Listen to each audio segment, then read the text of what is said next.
ଆସନ୍ତୁ ଜାଣିବା ଆଜି କ'ଣ ରହିଛି ଆପଣଙ୍କ ରାଶିର ଫଳାଫଳ। ରାଶିଚକ୍ରର ପ୍ରଥମ ରାଶି ମେଷ ରାଶି। କାର୍ଯ୍ୟରୁ ଆଜି ଆପଣଙ୍କୁ ଆଶାଜନକ ଫଳ ମିଳିବ। ଦୂରଯାତ୍ରାର ଯୋଗ ରହିଛି। ପୁରୁଣା ସମସ୍ୟାର ସମାଧାନ ହେବ। ଜୀବନସାଥୀଙ୍କ ସହଯୋଗ ମିଳିବ। ପ୍ରେମିକ ପ୍ରେମିକାଙ୍କ ପାଇଁ ଦିନଟି ଉତ୍ତମ ଅଟେ। ପରବର୍ତ୍ତୀ ରାଶି ବୃଷ ରାଶି। ପାରିବାରିକ ସମସ୍ୟା ଦେଖାଦେବ। ଧନପ୍ରାପ୍ତିର ଯୋଗ ରହିଛି। ଅଟକିଥିବା କାର୍ଯ୍ୟ ଆଜି ଆପଣଙ୍କର ପୂର୍ଣ୍ଣ ହେବ।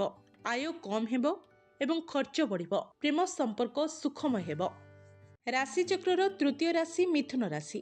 ଆସନ୍ତୁ ଜାଣିବା ଆଜି କ'ଣ ରହିଛି ମିଥୁନ ରାଶିର ଫଳାଫଳ। ପିତାଙ୍କ ସହଯୋଗ ମିଳିବ। ଆୟରେ ଉନ୍ନତି ପରିଲକ୍ଷିତ ହେବ। ଋଣ ସମସ୍ୟାର ସମାଧାନ ହେବ। କାର୍ଯ୍ୟସ୍ଥଳରେ ବରିଷ୍ଠଙ୍କ ସହଯୋଗ ମିଳିବ। ଚିନ୍ତାମୁକ୍ତ ରହିବେ। ପରବର୍ତ୍ତୀ ରାଶି କର୍କଟ ରାଶି। କୌଣସି କଥାକୁ ନେଇ ଆଜି ଚିନ୍ତାରେ ରହିବେ। କାର୍ଯ୍ୟରେ ସଫଳତା ମିଳିବ। ଧନ ପ୍ରାପ୍ତିର ଯୋଗ ରହିଛି। ଦିନଟି ବ୍ୟସ୍ତତା ଭିତରେ ବିତିବ। ବିଦ୍ୟାର୍ଥୀ ପରୀକ୍ଷାରେ ଭଲ କରିବେ। ପରବର୍ତ୍ତୀ ରାଶି ସିଂହ ରାଶି। ଆଇଟି ଓ ବ୍ୟାଙ୍କ କ୍ଷେତ୍ରରେ ସଫଳତା ମିଳିବ। ଅଟକିଥିବା କାର୍ଯ୍ୟ ଆଜି ପୂର୍ଣ୍ଣ ହେବ। ଛାତ୍ରଛାତ୍ରୀଙ୍କ ପାଇଁ ଦିନଟି ଉତ୍ତମ ଅଟେ। ଠିକ୍ ସମୟରେ କାର୍ଯ୍ୟ ପୂରା କରିବେ। ଆସନ୍ତୁ ଜାଣିବା ଆଜି କ'ଣ ରହିଛି କନ୍ୟା ରାଶିର ଫଳାଫଳ। ନୂଆ ବ୍ୟବସାୟ ଆରମ୍ଭ କରିପାରନ୍ତି।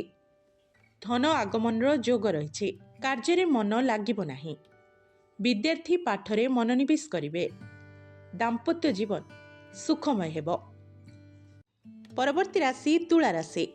ବ୍ୟବସାୟରେ ଉନ୍ନତିକୁ ନେଇ ପ୍ରସନ୍ନ ରହିବେ। ଧାର୍ମିକ କାର୍ଯ୍ୟରେ ଯୋଗ ଦେବେ। ଧନ ଆଗମନ ଏବଂ ନୂଆ ଯାନ କିଣିବାର ଯୋଗ ରହିଛି। ପରିବାର ସହିତ ସମ୍ପର୍କ ମଧୁର ହେବ। ଆସନ୍ତୁ ଜାଣିବା କ'ଣ ରହିଛି ବିଛା ରାଶିର ଫଳାଫଳ। ସମସ୍ୟାକୁ ଆଜି ସାମ୍ନା କରିବେ। ବିରୋଧୀଙ୍କ ଠାରୁ ଦୂରେଇ ରୁହନ୍ତୁ। ମନ ଉଦାସ ରହିବ। କାର୍ଯ୍ୟରେ ଲୋକଙ୍କ ସାହାଯ୍ୟ ମିଳିବ। ବିଦ୍ୟାର୍ଥୀଙ୍କ ପାଇଁ ଉତ୍ତମ ସମୟ ଅଟେ।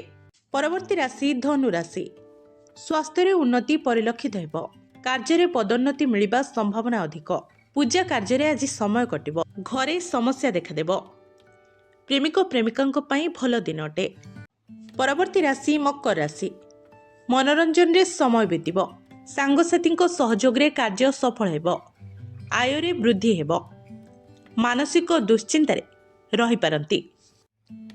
ଆସନ୍ତୁ ଜାଣିବା କୁମ୍ଭ ରାଶି ସମ୍ପର୍କରେ। ରାଜନୀତିରେ ଆଶାତୀତ ସଫଳତା ମିଳିବ। ବ୍ୟବସାୟ ଓ ଚାକିରିରୁ ଆଜି ଆପଣଙ୍କୁ ଲାଭ ମିଳିପାରେ।